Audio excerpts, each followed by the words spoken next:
Kwanzaa government, under the leadership of President William Ruto, has no intention of doing away with the current competence-based curriculum.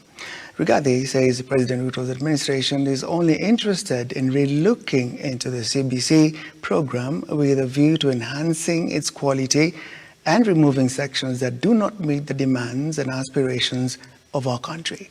And as a reporter, Henry Tende files his report, Rigathi has officially launched an induction party for the task force charged with reviewing the program.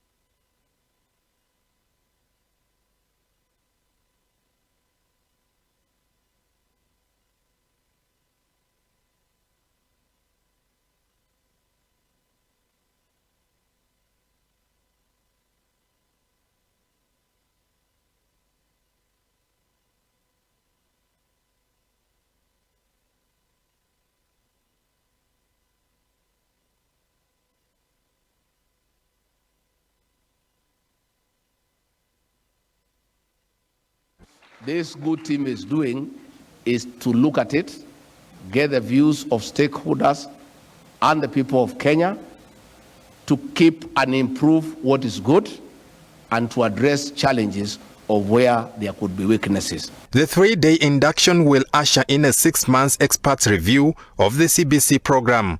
The task force will visit all the 47 counties to collect views from stakeholders and Kenyans on what they expect the revised program to incorporate. We want to ask the people of Kenya, please don't be bystanders in this process.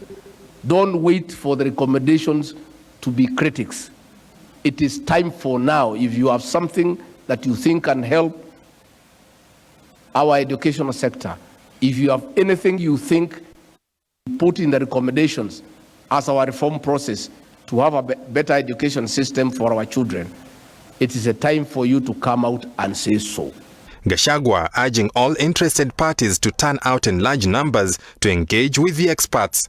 I believe that one of your most urgent tasks is to send a strong signal that your operations and practices shall demonstrate inclusivity, public participation, stakeholder engagement by endeavoring to listen to every voice and, wherever possible, enlist necessary assistance to ensure that your objectives are realized.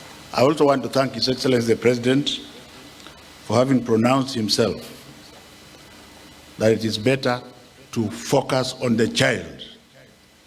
And my first charge to the members of the committee